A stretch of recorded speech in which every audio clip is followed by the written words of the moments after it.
What's up, everybody? My name is Lee Shaner, and you're tuned into You Feel Me.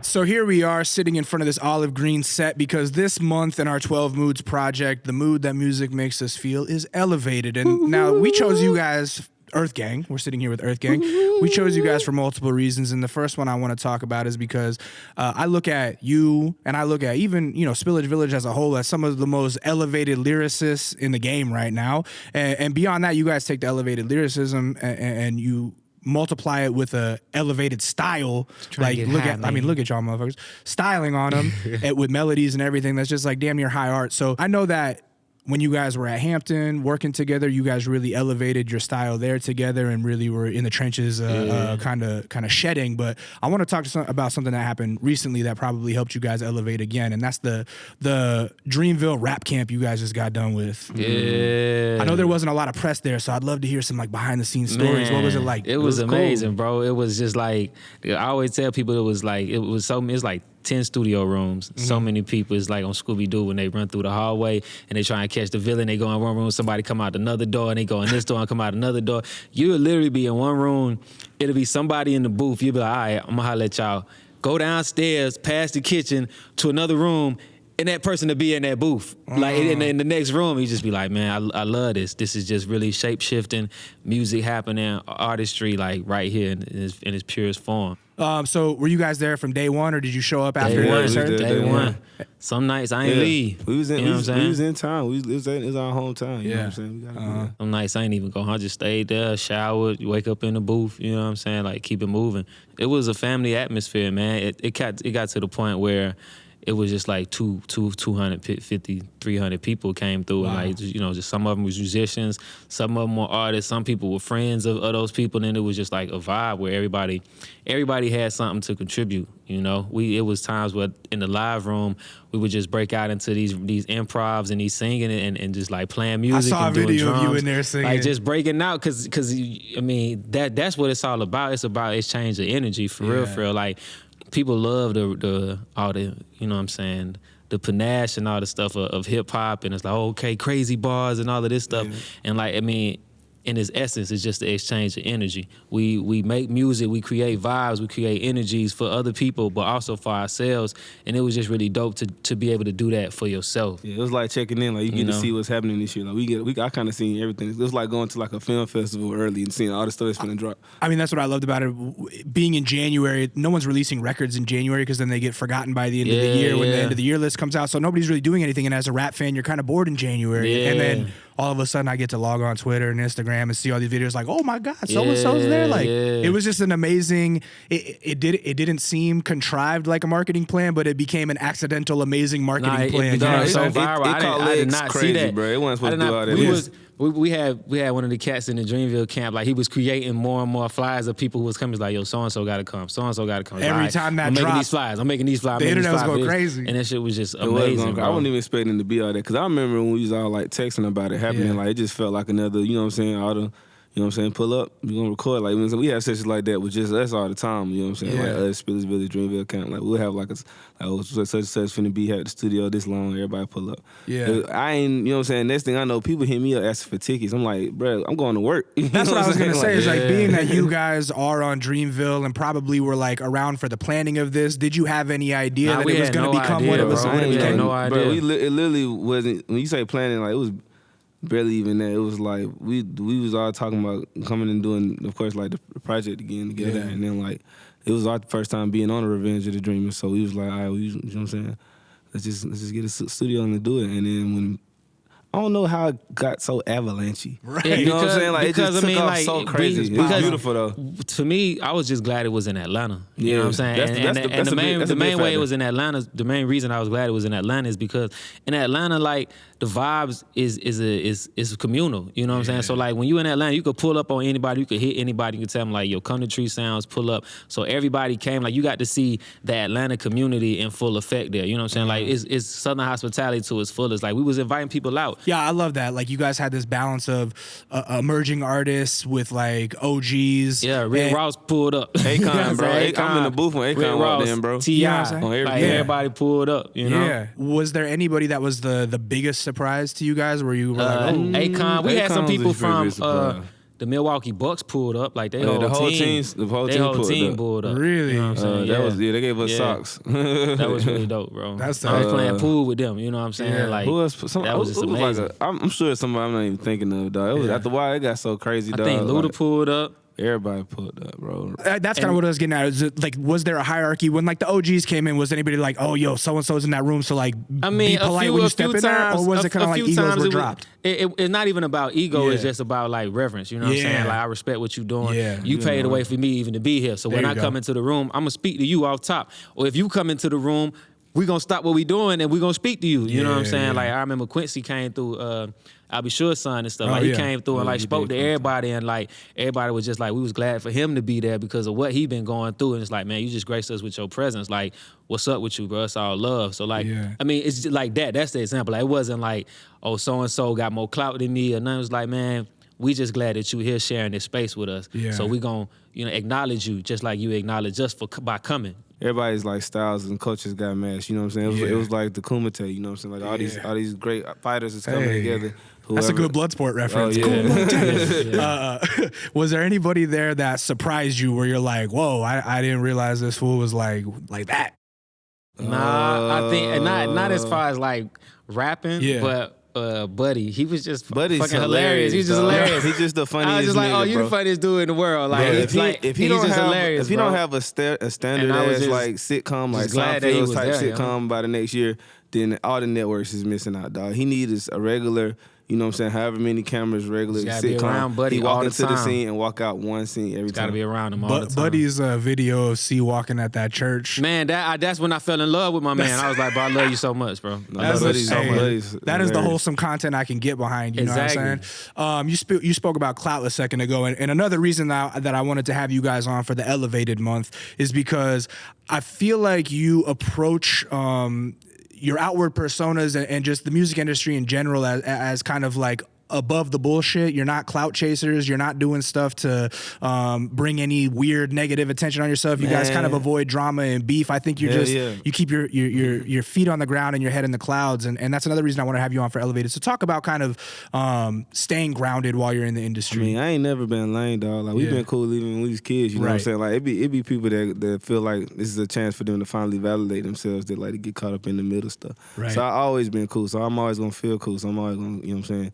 Whether it's acknowledged by all the followers or none of the followers, I'm gonna feel like I feel. Mm-hmm. So like my roots is strong. You know, like every time I come back home, I'm always greeted with love and greeted with responsibility too. So you humble, you know what I'm saying? So like it ain't like you never get to a point where you feel like you better than somebody or you more important than somebody. It's like we all human. So like I'm not finna come in here, like I'm not finna put in no bad vibes or no weird vibes about this. Like I don't care who you are. If you respect me, I respect you. It ain't even really about the music. Like we human beings, bro.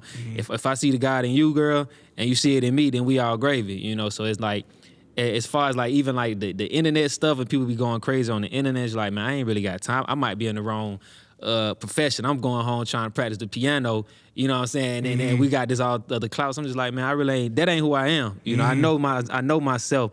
And myself's not gonna change just because I'm put into a different arena. It's just gonna shine bright. In the comments. Gonna shine more bright, you know? Especially them comments. Like, that's a lot of people find out who they are. But why spend time in that? Why feed into that? Yeah. Like you know yourself. Be secure in your presence and who you are. Yeah, absolutely. One more thing about Elevated. This was my other play on it was that Elevated can also. That's it. You know, sometimes you just gotta get high. Gotta get. I just gotta get a little high, man. I just gotta get a little high. I seen a picture of you guys in a grow room the other day, and originally I think we were gonna try to do this shoot in a grow room. It didn't really happen. Player. You know it's crazy, bro. We got playing yesterday. We got playing such a weird time yesterday. We ended up going straight to interviews. And then by the time we finished doing everything we had to do, all the little dispensaries was closed. And I'm thinking it's like Vegas was 24 hours, but it's not in LA. So I'm like, ugh. Yeah. LA is definitely the city that does sleep as opposed to you feel me? Like LA sleep until the next day a little bit. That's it. Leave it till 2. Yeah. But I saw you guys taking pictures in the grow room talking about what should we name this strain. You guys got a strain we coming out? We working on it, man. We working on it. How does that work? What do you tell them like, oh, this is the kind of high I like to be? Yes, this is the kind of high that we want the world to be on. You straight up gotta talk. You gotta describe how you want it. You know what I'm saying? From texture to smell to taste to We want the world. It's to like be, making a perfume or something. Yeah, it is. Yeah. And we want you to be riding flying we- Jaguars. That's the high we want you on right there. Make that happen, please, for us. And then they say, oh well, we can mix this with a little bit of that, with a little bit of this. I'm like, yeah, let's get it. That's amazing. Yeah, we working on getting that strain coming to you. Have you guys? The rollout is coming out with the rollout, man. Oh, so you guys already thought of a name and everything, but it's Hey, like man, you can't talk about it. Everything, man. Thought of everything, man. Y'all know. That's astounding. I love it. So last we spoke, it was kind of like at a turning point in you guys' career, right? It was around 2017, and you guys had started collabing with J. Cole, and I asked about that, and I could tell there was something brewing in the background, like maybe you guys were thinking about signing with Dreamville, but couldn't talk about it yet. And then right afterwards, it got announced that you guys signed. So I kind of want to talk about what it's been like, how life has changed since signing to Dreamville, how it's helped in ways, and how if there are any differences than what you expected it to be, just how your creative approach has changed. Well, let me say first of all, we when we first started like messing with the Dreamville squad, fucking with them, they we was messing with Boss and then Cole, like back to back, but like that was before any of the Dreamville thing was even like a thought to be signed to them. We was messing with them purely organically off the strength of they liked our music, we liked their music, so we would pull up. We did shows. We did a lot of shows with Boss. We did shows before and after the Absol tour and during the Absol tour and toured with Boss.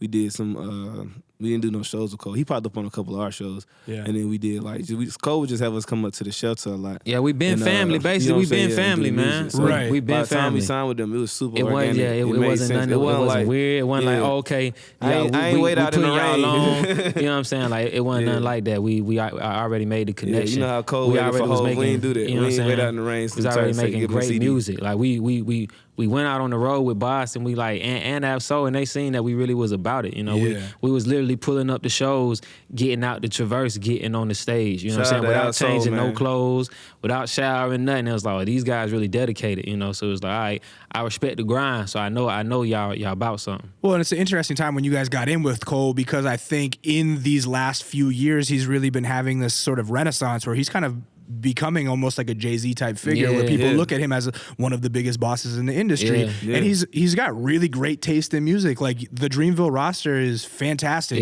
And so what does it feel like to be included in this kind of subsect or I guess, I don't even know if I'd call it a subgenre, but I feel like you guys all have a certain cohesiveness as a group of artists. I mean, the though, the tying in factor is just we do what we want. We make great music and we make music from our heart. You know what I'm saying? We don't make music for no other reason. We make music from our heart, and we give that to people. So like that's gonna permeate through everything we do, through our videos, through G videos, through our videos, through Boss's tours. Like it's gonna permeate through everything we do, and we're gonna be across the world with it. We're not just gonna be on the radio, or we're not just gonna be in the clubs. We're gonna be on the radio, in the clubs, in the across video the world. games, in you know the movies, what I'm saying? Like we're gonna be everywhere. We trying to get synced up We're gonna be everywhere. It ain't about one thing. And we making music from the heart, so it transitions from culture to culture. You know, so it's not just this type of music for these type of people. Like, and I think that's really, really dope about the whole Dreamville style. Absolutely. I know that you guys have been putting in work, and that every overnight success is a 10-year story. And has life changed in the last 2 years? Like, do you guys have more comfort to be able to more put mansions and yachts? You know, not even that, but like more do you feel like you're able to channel more energy strictly into the creative side now? Yeah, man. Yeah, for sure. Yeah, we each year doing it, you get better in it. We always on the go for sure, and that gives you that energy that you have in order to just put into what you're doing, especially when you find the time to be present. It's just like, all right, go. So that's why the Revenge of the Dreamer sessions was another dope thing for me, is because like we had been on tour all year, so that was just a good time to be able to be present and to be in that creative state and kind of just like sit down and like produce something. Yeah, man. And, you know, like I said, the more you do it, you know what I'm saying, you put in your 10,000 hours before you know you done put in 15,000, before you know you done put in 20, and then you a whole cycle and you just making music all the time, you know what I'm saying? So it's like, or a painter or whatever you do, or architect, whatever you do, eventually you reach a point where it's just like, it's not even about trying to do it, it's just about the compulsion that you have to do it all the time. Second nature. Yeah. So it becomes compulsive, and that's what you want. Yeah. You guys ever get to be at home anymore? Yeah. A little bit. Yeah? Yeah. We were just there for a week. Yeah. I mean, a week's not a very long time. Do you ever miss being home, I guess is what I'm getting at? I miss aspects. I miss some people from home. I miss aspects. I miss like some vibes, you know, but when I go, I make sure that I sit my ass down and see the people who I need to see. You know, Recenter like yourself? that's important because I mean, like those people have helped me get to where I am now. So when I go home, I make sure that I like you said, reconnect, ground myself, and then like recharge. You know, like see people. Like it's beautiful because like these are the people that inspire me. You know what I'm saying? Like these are the places that inspire me. I go to the lake. I go to a Sweat Lodge. You know what I'm saying? I just go to an event here and there, and like I went to a comedy show. Shout out to Hell Yeah in Atlanta. I went to a comedy show, and I was invited out. And the shit was just so hilarious just to be able to be in that presence. It was just like being back at Mays High School cafeteria, you know what I'm saying? It was like being back in the trouble pulled up, you know what I'm saying? Like people was there and it was just a good vibe. It was like, yeah, Atlanta's here and this is another side of Atlanta. It ain't just, the music, the rap, the strip clubs. It was like a comedy show where people got actually, you know what I'm saying? Good times. I went to a jazz show, so like little things like that just help you continue to go outside of the city and then put on for the city and rep. Are you guys comedy fans? Yeah. I'm a super comedy fan, bro. Don't play with me, bro, because I watched everybody stand Bro, up. I was bro. in there crying, bro. I was crying. I don't play with these that. like real these people who you never seen before with real stories, real jokes, and I was like, bro, I love this because I feel like I'm talking to somebody off the block right now. I didn't know that. Hilarious. Me and Adam, the dude that booked you, we're comedy fanatics. We out at free shows every week, bro. Oh, let's do it. Because here's the thing, I wouldn't listen to you guys' music and be like, oh, these are dudes that are like comedy fans. Because you guys come off as serious, but See, like you ain't listening to my bars then, because I'm hilarious. No, I can tell you. Well, what I was gonna ask though is like I could tell you guys have a connection to comedy because all your skits got DC Young Fly on it. How do you guys know DC Young Fly, and how do you guys conceptualize these skits on your records? He started off at Mays, and then he was in the band for a little bit, and he played baseball with my brother. Same high school as you guys. Yeah. Okay, yeah.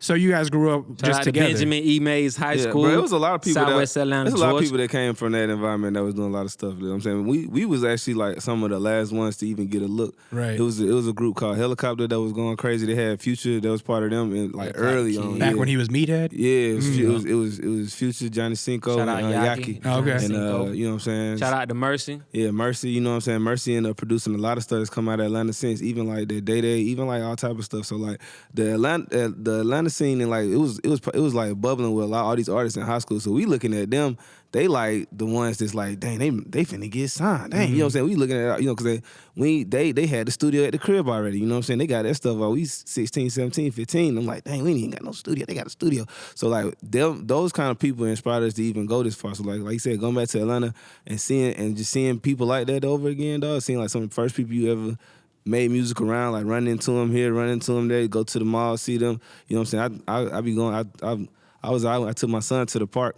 and I ran into one of my homies who first I used to just be freestyling with. And he out there with like 3-4 kids now, and I'm like, dang, bro. And he like, yeah, man, I see y'all, man. Everything y'all doing, man. I appreciate y'all boys so much. I'm like, that kind of stuff make you want to keep going, bro. Especially because where we from, bro. We from Southwest Atlanta. Atlanta's big. Everybody know about Atlanta. A lot of the more popular artists from Atlanta these days is from East Atlanta. We from the West Side, though. You know what I'm saying? Like, we got a lot to do. We got a lot to put on for. So it's like, it's a beautiful thing every time you go back. You got anything to add to that before I ask another question? Oh, I just want to say shout out to the whole West End. There you go. You know what I'm saying? Ralph David Abernathy, you already know Zone 4 in the building, baby. Shout out Quavo, shout out everybody. You already know what's up. That's it. Just call everybody out. Acknowledge my folk. Because here's the thing, I think there are two ways you could take seeing people that you're around get successful, right? Like you could see somebody like DC getting his looks on MTV and everything. Bro, he going crazy. Right. Yeah, you could see him getting his looks and you could be like, oh, fuck that, and be a hater. Or you could look at that and go, damn. He just like me. I can do it too. I got to get there too. He's from the same place as me. So, like, what is it about you guys that made you choose the latter and not, like, what keeps you inspired and, that's that and positive energy, and not man. getting down about it? You just can't be no hating ass nigga, bro. Energy, I know I don't like to feel hating ass nigga, so I definitely don't want to be one. Can't do it. It don't feel good to hate. It don't feel good. That's right. It don't feel good. Like, you out of balance, nigga. bro. You got to really And if you hating, I mean, that's a super waste of time, dog, because all that time you spent hating, you could have been learning. You know what I'm saying? Like you definitely, growing. You could have been loving shit. Yeah, this is the kind of positive energy that we need to tell the youth about. I mean, that's just real shit. I know. Yeah, I mean, I fuck telling the youth, bro. You need to tell the old folks because they be hanging, bro. The youth, a lot of young folks, you know what I'm saying? They seen they partners on shit blowing up at 13, 12. You seeing your homie get famous at 12 off Instagram. You probably gonna be excited about that first. You know what I'm saying? Like you ain't got to a point where you hating on his money that he got in his house. You know what I'm saying? You just like, oh, dang, that's amazing. We need to tell these grown-ass people, quit hating on motherfuckers. You know, it's interesting because I think the older generations, they never realize when they get old. You know what I mean? And so now the older generation is on the internet and they go like, oh, these kids these days. And they think like, oh, because like they just turned 40 or 50 or whatever. And they're like, no, my music really was the best music ever. And they don't realize that like, oh, you just became your parents. You know what I'm saying? Just did like, it. That's Congrats. it. You just did it, Yeah, like you're officially old now. Man, you guys have a lot of love for your city. I can tell in the way that you talk about it that Atlanta holds a special place in your heart. Forever. The whole heart. Atlanta is my whole heart. That's it, you know? Like, you can hear the passion about it when you guys speak about it. So I'm curious, now that Atlanta's been having such a great big moment for the last few years, like, how are there misconceptions that people have about Atlanta? Oh, yeah, for sure. And it's beautiful because there's it helps misconceptions create the whole It is. story. Yeah. It helps create the vibes and the scenes of something. It intrigues you to come and see for yourself. Yeah. And I love that because when people get to Atlanta, they be like, damn, bro, I ain't know it was like this, man. I ain't know it was this diverse. I ain't know it was these many black people with money opening business and stuff out here. Like, I ain't know it was these many communities out here. Like, it's so diverse and it's so cool. So I love when people say, yo, what them strip clubs like in Atlanta? I be like, pull up, bro. Because right after we go to the strip club, you know what I'm saying, we're going to go to Local Greens. We're going to go to Tassili's. Like, right after that, we're going to go over here to the Muslim spot, to the Afro-Centric store and spend money, get pizza, and do all this stuff. You know what I'm saying? So, like, pull up and see what it's like. You should tour Atlanta just like you tour Barcelona. You know what I'm saying? Like, ain't no difference. Like, get on the plane, come to Atlanta, just like you go to London. Like, do that and see what it's like and be put on to some new culture, to some new vibes. Is there a strong tourism culture there right now? It is, as far as the entertainment industry is. Yeah. The entertainment industry, they come to do work and then they bring their people who want to hear about it and like and then they also, you know what I'm saying, like I said, intrigue people about it. We was over in Europe. That's what you see a lot of. And folks just like, yo, I got to come to one of them strip clubs. And it mostly be the girls. They be like, I got to come to one of them strip clubs. You see a lot of like movies being shot there now. Like, we like Baby LA now. So it's like you see every time I'm around downtown, even sometimes just on the west side, you see like all the trailers and stuff just lining up. Like, damn, bro, what they shooting over there? Other day, I'm saying not the other day, like right before we went on tour, I accidentally drove through the Stranger Things set, and I was like, dang, it's popping over here. The Stranger Things set, no shit. Yeah, it's just crazy, bro. It's like damn, you were in the upside down? I was in the upside down for like a split second. I was like, damn. But it's so many things shooting down there, and so much of that is like, that's what's growing the city in a direction that we never even thought about before. You know what I'm saying? I mean, that was such an interesting take. It's like, treat it like Barcelona. Like, that seems so sensical to me, but I've never heard a white person be like, I'm going to go see the sights in Atlanta. You know what I'm saying? Like, you got to. You should pull up. And a lot of times, it ain't even about just the sights. Yeah. It's about, like, the sights, but it's about the people. You know what I'm saying? You want to come see the people. You want to come get some food. You want to come see these comedy shows. Come to the strip clubs. Come to the events outside. You know what I'm saying? Come to Malcolm X Day. I'll be honest, like the strip clubs in Atlanta sound like wholesome. You know what I'm saying? Like, bro. They are, bro. Yeah, they not like some shady shit. Hey, you know what's crazy? I didn't even know strip clubs could be so crazy until I left Atlanta. I went to a strip club in New York, bro, and I was like, it was just like, it's skeevy, what right? Is this, bro? It was so like, everybody's ashamed in there. Everybody was like, like in Atlanta, everybody got big smiles. They want to be seen. They like, what's up? I mean, it seems like the strip clubs in Atlanta are like the best Spotify playlists and shit. Bro, you gonna catch a good playlist. You probably gonna catch some good food. You know what I'm saying? Get some good food. Yeah, you know what I'm saying? It's popping. Good place to be. And you be surprised how many of the chicks you just know, so it ain't even like no pressure. You know what I'm saying? If you doing some weird shit in the strip club, you definitely gonna get your ass beat or worse, because it's like it's not even that type of play. But bro, it's like coming to somebody cookout and being disrespectful, exactly. bro. Like, you out of here, bro. Somebody know her. You know what I'm saying? Somebody else in there know her, so you tripping. You finna get your ass. You out of here. Smoke. You out of here, bro. How do you guys feel about how the TV show Atlanta represents Atlanta? Is it a fair? I like that show I a lot. love it. I was a typical Atlanta skeptic at first. You know what I'm saying? And even though I know he from like a part of the city. I love the diversity. When I first saw it, I was like, when I first heard about it, I was like, man, this nigga gonna fuck this shit up. Right. And then as soon as I watched it, I was like, wow. I was like instantly like, what? You know what I'm saying? Because not only is it like just a good story, it's a story that I done witnessed a bunch of times. You know what I'm saying? Like I done witnessed that exact story of the manager and the artist, and I'm not even talking about from first person, just in general. I done seen, cause you know I'm in the artist community, so I see a lot of people that's living that same story. I know a lot of people that's like living with their baby mama that's not with their baby mama. You know what I'm saying? I know a lot of people that's like, you know what I'm saying, that's trying to that's on as artists, but they not necessarily balling yet. Some people see them like, boy, you ain't really doing nothing. You ain't even rich. And then y'all that same paper, I'm like, dang, bro, I could think of so many people that's had that moment and then gotten past that moment. You know what I'm saying? Like all that stuff, I'm like, dang, that's Atlanta for real. Cause it is a city where your song could pop and it can look crazy, and that don't mean you made it yet. You know what I'm saying? But you know what I'm saying? Like when a lot of other cities, they present a lot of their artists that kind of already halfway there or made it already. Well, Atlanta, you watching somebody's career from the minute they start. From first song, the whole thing, first word. Right. Because the song might pop off on YouTube, and then you might just see him on the block. Yeah, exactly. He's still on the block. Yeah.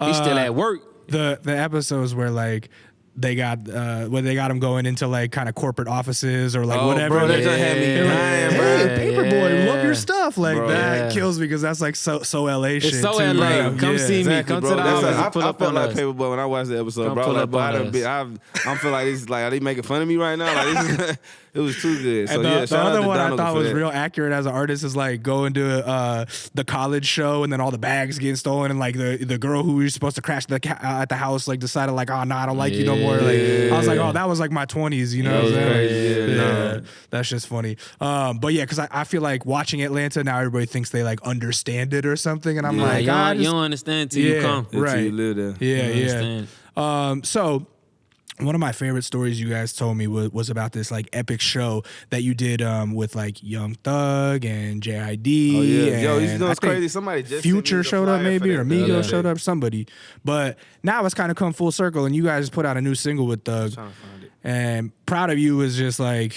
Yes, man, I'll be honest. Like I fucking love that song. It's fantastic. Thank you, man. And my girl, who is actually much better A&R than me, she heard it from another room. Goes, "Who is this? I like it." I said, "Okay, then it's a winner." So, what does it feel to kind of go full circle and like these dudes that you were coming up with that were local guys? Now you're doing tracks with them when they're national stars. You know, it feel like we at the mall. It feel like we at West End Mall on a Saturday morning. You know what I'm saying? Like it just feel like natural. Being in the space with the people who you know and enjoying that. Like it was so crazy, like you said, it came full circle. Cause I mean, Thug went to high school at Washington High School, which is right down the street from the West End, really 4-5 blocks from the West End. You know what I'm saying? So like, it's just like it's so fire to be able to have that moment across the world. Like when me and him kind of first connected, we was in like Minnesota or something. You know what I'm saying? Like we hadn't seen each other on tour, but you know, first couple of shows on tour, you focus. You like you trying to get it in. You hitting your show, you back to your room, you in a hotel or you on the bus or whatever. But we just was ending up shooting hoops in the Timberwolves practice facility, just on the random. Timberwolves again. We were just following. That was the Bucks earlier. My bad. We were just following Thug people. It was just us, J.I.D, we were just following them, and the next thing you know. Yeah, we was shooting the beginnings. We shoot around, man. Though, it wasn't no game. It wasn't no game. We like 100 balls. We were just shooting. We were like really at the neighborhood. You know what I'm saying? Neighborhood. So you didn't really have to put it on him or nothing. Ain't nobody D'ing up. It wasn't nobody D'ing up. We was just all shooting around. We were just really blowing off some steam. But like, I had went up to him and I was like, bro, you used to shoot like this at used to shoot at Southeast. He was like, yeah, Southeast Recreational Center. He was like, yeah, man, because that's off of Cleveland Avenue. Yeah. And it's named after my grandma right now. So I would tell him, I was like, that's named after my grandma, Roselle Fan Rec Center. And he was like, for sure, bro, I know exactly what you're talking about.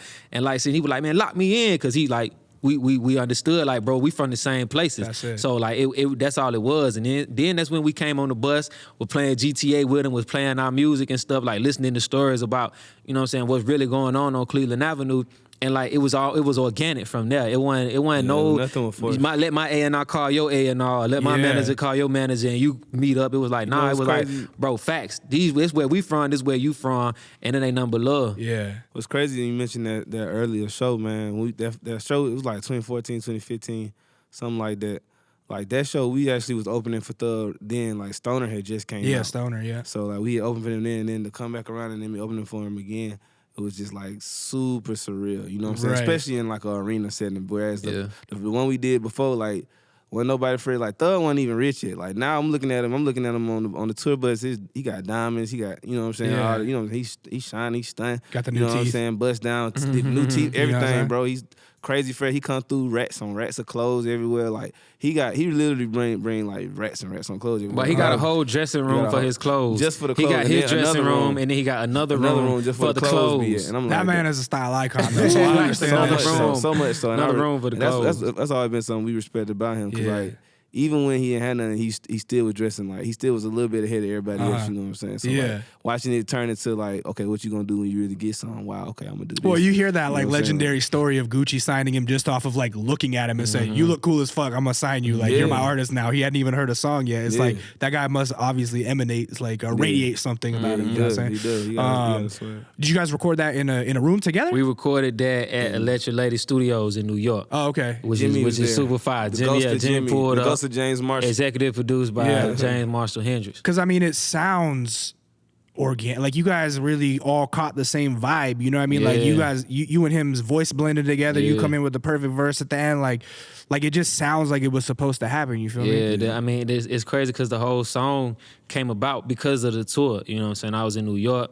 And we were all in, I was in Jaden's dressing room. Yeah. And he introduced me to his friend Teo, who was an artist from out here in LA. So we in there chopping it up, and Teo was like, they was like, he got a project coming out, you should listen to it. So next, we in Toronto, the next city. So I'm listening to the project.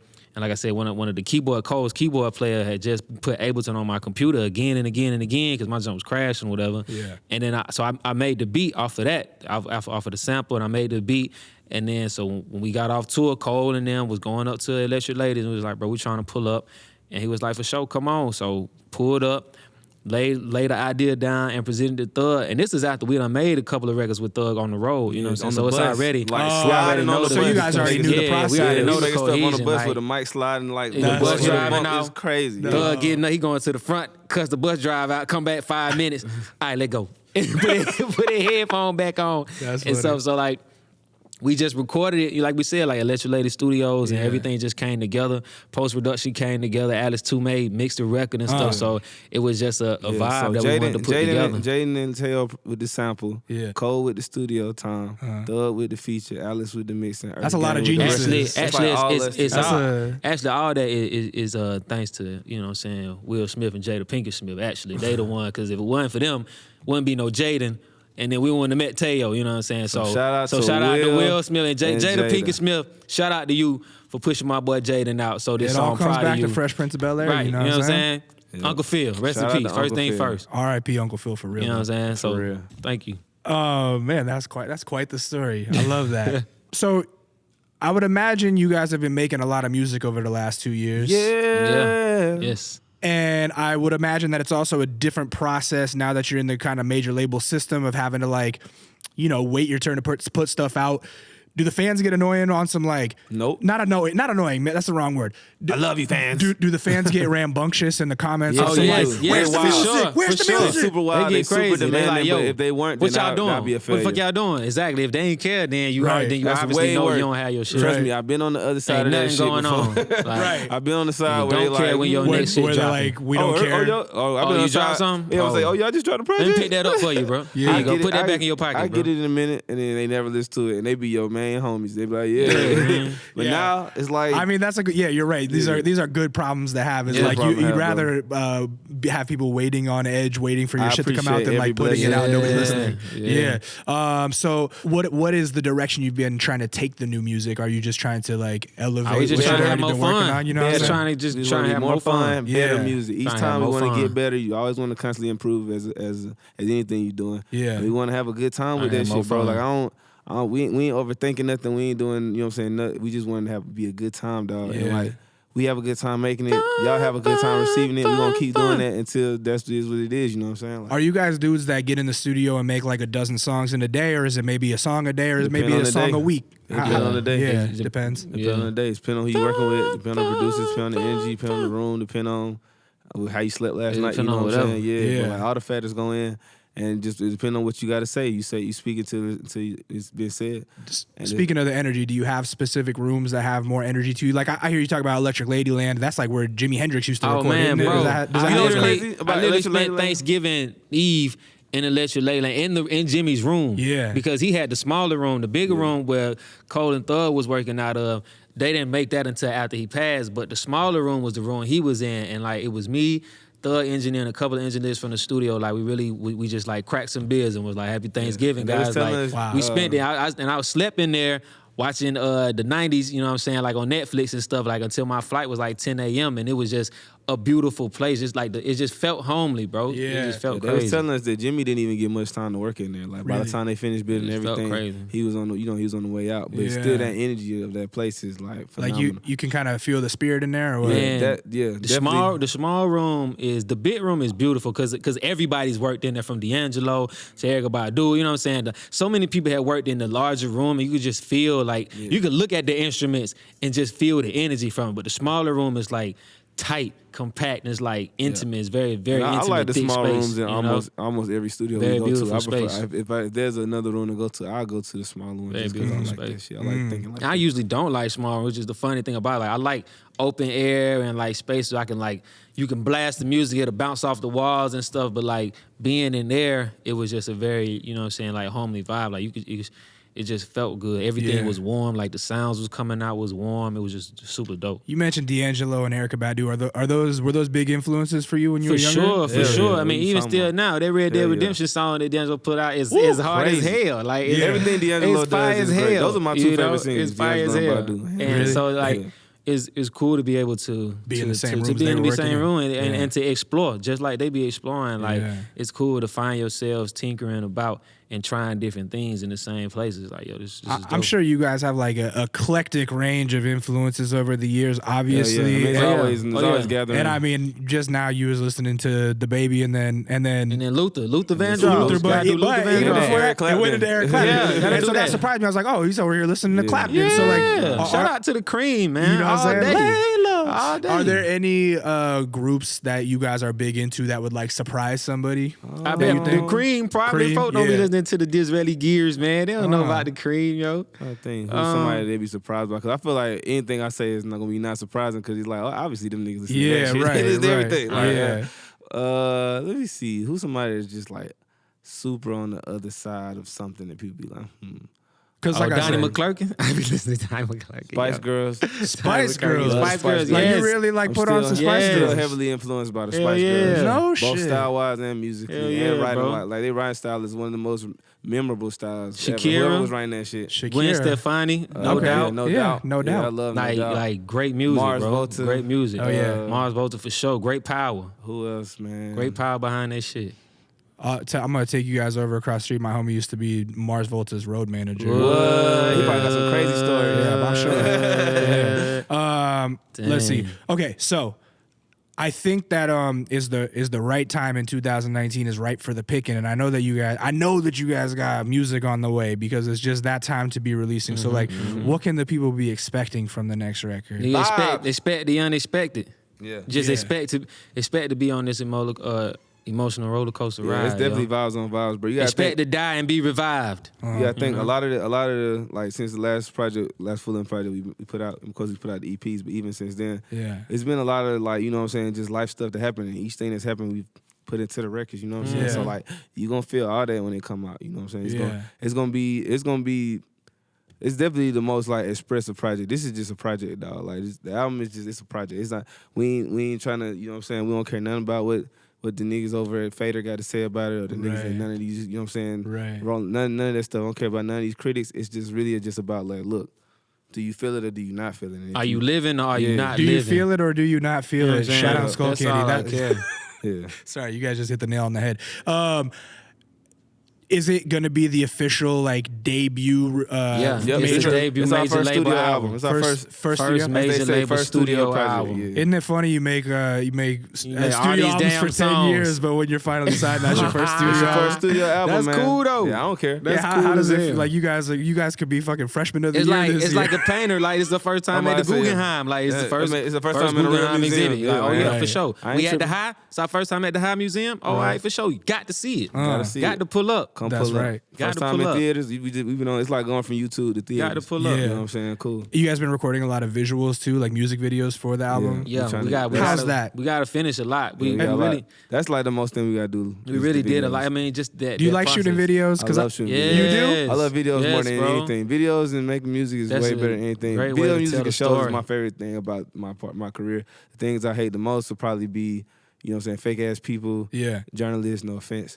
I'm not a journalist. I'm just a listener. I'm not. It's not big. A lot of that stuff is like, why are we doing this? This is a cool interview. Oh, thanks, bro. This is a very great interview. This is not even an interview. Yeah, it's a conversation. We just need. It feels you know dope. A podcast is dope. I mean, here's the thing: is that I think the difference between what a real journalist does and what I do is that a journalist needs to look for an angle to like explain people in a way that's not necessarily always the best angle for the artist. Or right? always needs to be explained. They try to explain stuff that doesn't need to be explained. And you know what? Journalists have to talk to people they don't want to talk to. I've made a niche for myself where I get to only talk to people that I'm interested in and that I like. So it's a little different. You know, it works way better. Yeah, but because I get that, like, it's hard dealing with critics sometimes because a lot of times the critics that get assigned to a record, that album might not be for them. Yeah. You know what I'm saying? Yeah. Like, if you got a dude that listens to fucking only rock and roll and shit and wants to listen to fucking Greta Van Fleet or whatever, and then they're like, oh, by the way, review this EarthGang record, that might not be the right fit. Yeah, you like know to assign somebody to review it is crazy. It should be somebody to review that wants to review. I want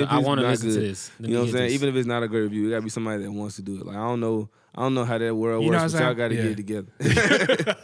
But I feel that, and it's interesting because a lot of times when I was a kid, I would hear black artists talking about, yo, white people shouldn't be able to review black art, and as a kid, I didn't get that. And the older I get, I'm like, oh yeah, like a lot of times white journalists don't get it. You know what I mean? Like, this isn't their world; it's not speaking to them, and so they're analyzing this black art that might not necessarily be for them. You feel me? Yeah. I don't know. Maybe that's too deep for this. You just said some real shit that a lot of journalists, like a lot of journalists would never say that shit, bro. Yeah. They would never say that. They would always think, you gotta watch out like a little red I dot on listen your to all the forehead. music. Pitchforks and the shooters. Right. Get you out of Said here, some man. real shit. Said some real shit.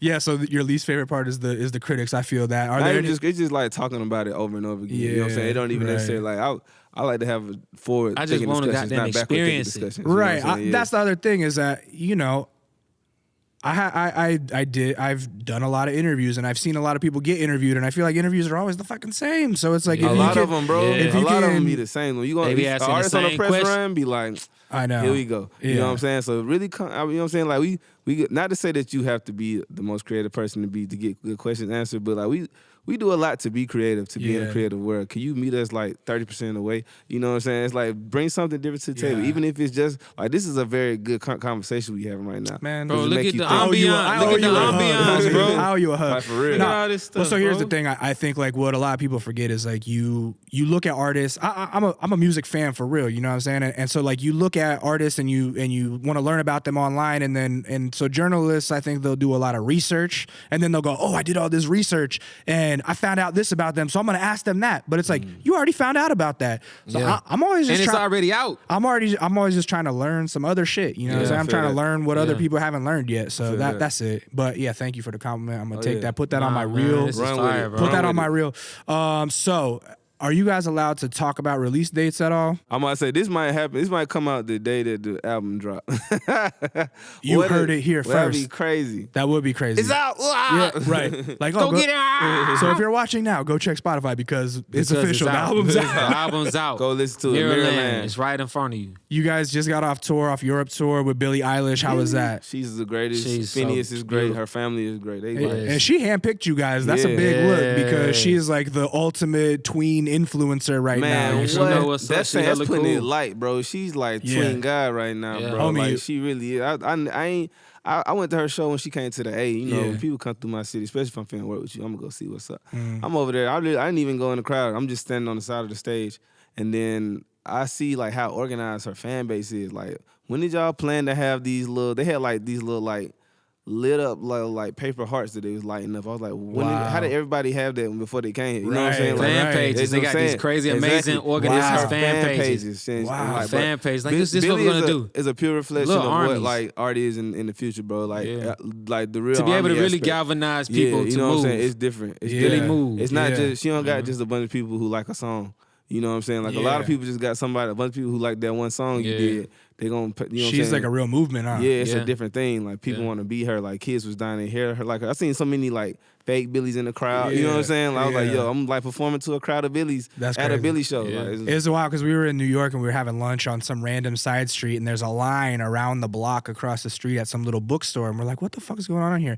And girls in line just crying and everything. And then it turns out it was a Billie Eilish book signing, and people were just going nuts, dude. I didn't even know she was out here signing books. That's crazy. Yeah, or some kind of signing. But anyways, yeah, it was wild. So what's it like performing to a crowd of Billie Eilish fans? Did it feel like an uphill battle, or were they open ears? They was open to it. They like to cuss like everybody else, especially them tweeners, yo. They like to get crazy, get rowdy, get wild. They was fucking with it. And they doing it around their parents, so who don't want to say fuck you around their parents? That's the one time it's acceptable. What's crazy is how many parents come to the show, and they're like, I don't know if you ever been to an EarthGang show, you know what I'm saying? Think what you want about us. We turn that shit the fuck up. So it's always really super high energy. And the parents just getting lost in them pits, in the mosh pits. They getting lost in the mosh pits. So it's crazy. like one of the craziest things I ever seen in my life. I'm just seeing like old ass people like just looking like Tower this is not the kind of show I thought we was coming to. Like, oh my and God. they just like the next morning waking up like, oh my hip, my arthritis is so all type of casualties, because you know what I'm saying, we get the heat going so crazy in there that like a lot of people pass out. You know what I'm saying? That's typical at an EarthGang show. You gonna see over that rail. People brought over that rail on security shoulders to a cooler place. Walked out. That's been happening in our shows for at least the past couple of years. That's just, I don't know when they, so now you know if when they gave us that, you we go got there. that. So don't wear no shoes that you like. Don't wear nothing. Drink water. Bring an oxygen tank just in to case. an EarthGang show, don't wear nothing you like. Stay hydrated. Keep the first aid kit on deck. Just bring a change of clothes if you want to Stay look fresh moisturized. And then after this, you guys are heading out with friend of the show Smino for a while, right? It's the homie, friend of us, man. Friend of you guys, friend I know. Friend. You guys work with him while you were at that camp? Yeah, we did. We did a couple records with Smino. I mean, if there's a collab that I would like to hear, I think it would be that. Super fun. I want to do more, and I did a couple records with Monty too, like that one Smino wasn't even on. Like Monty Booker, Monty's just fire. He is an amazing producer. He's man, he's super good. So I don't know if people heard him. He done a lot of that stuff for Smino if you've already been messing with Smino. But what I like about Monty is his use of like textural percussion. So he'll like take like something that sounds like two spoons clicking, and that'll be his snare. You know what I'm saying? Yeah, like that'll be. And like, he do that kind of stuff, and you don't even realize like why it's hitting a little bit harder. That's something I noticed about Smino records is they're kind of understated. Like he really makes the vocals the star, but like and you sometimes don't even notice the beat, but the beat is the reason that the vocals can be the star. You know what I mean? Yes. Yeah, crazy. It super goes hand in hand. So I love working with them guys. I love that whole Zero Fatigue camp. You know what I'm saying? Raven Lene, love her. Shout out to everybody over there. And I can't wait to get on this tour, man. We hit the road with them next week. How long are you guys out for? Like 2 months. And is touring something that you guys love? Yes. Yeah. How do you stay sane on the road? Stay moving, stay present. Stay moving. Yeah. You know what I'm saying? Don't be eating a bunch of junk. Don't be getting like wasted. You really gotta take care of yourself, bro. You gotta take care of yourself. It's hard to eat healthy on the road, isn't it? But not necessarily, bro. It's 2019, dog. Like you know what I'm saying. It ain't like there's good options. It ain't like back in the 80s. You don't have to hit up Arby's. Like back on. I was watching what's the name of that tour? The Hard Knock Life tour. I was watching that. I was watching just like I've been watching all the little like YouTubes of that. Like anything I can find footage of that tour. Cause I've been trying to watch more old tours. But I watched that stuff. I'm like, yo. Them dudes was doing whatever, bro. Them dudes was drinking Henny and eating McDonald's every day. Eating 7-Eleven food and shit. Yeah, like all the time. And I'm like, that probably was honestly a more available option back then. But I'm just saying, I'm blessed to be an artist. Well, a millennial. I don't have to you do know that. what I'm saying? I'm a millennial artist, dog. I ain't doing it. We make millennials ruin everything, including eating trash on the road. I ain't with it. I mean, I think you guys are Willennials. Shout out to Will and Jada from Jada. You know what I'm saying? Actually, I am a Willennial. Yeah. You ever seen the show? Yes. The show. It was that documentary about the old Biggie tour and all that. It was all about touring, like from the Def Jam era. So it's like Wu-Tang and Biggie. Dang, I would love to watch that. You gotta watch that. It's like kind of that same genre, that same vein. I watched this thing about Up in Smoke tour, and then I've been hooked on old tours ever since. Watch the show, bro. Okay. Like the old Wu-Tang tours. I mean, it's just comedy. Like when they're in Japan and shit. Ghostface and Raekwon running around getting massages and shit. It's funny. Yeah. Hey, I want to thank you guys for your time. I really appreciate you guys being a part of our 12 Move program. Couldn't think of a better artist for Elevated. Love what you guys are working on. I would have brought some weed, man. If I know that's what the thing was. I mean, we're in LA. We can just like go outside and find something. Somebody gonna throw us something by accident. That's right. What song are you guys gonna perform today? We're gonna do Stuck. All right, so there you go. Stuck. When you guys watch this interview, you can go search for Stuck on YouTube, on Skullcandy's YouTube. Get that. Mirrorland. Tell the people where to find you guys online. Oh, EarthGang everywhere, baby. One word. Twitter, Instagram, YouTube, Facebook. Capital Amazon, E, capital G. Spotify. EarthGang. One word. One word. One word. That's It's it. one word, baby. My name is Lee. Some of you guys might know me as Intuition. You can find me online at It's Intuition across all platforms. And this was You Feel Me. That is EarthGang. Thank you guys so much. Woo! I feel ya. I gave him a Ric Flair woo. Yeah. Like, woo!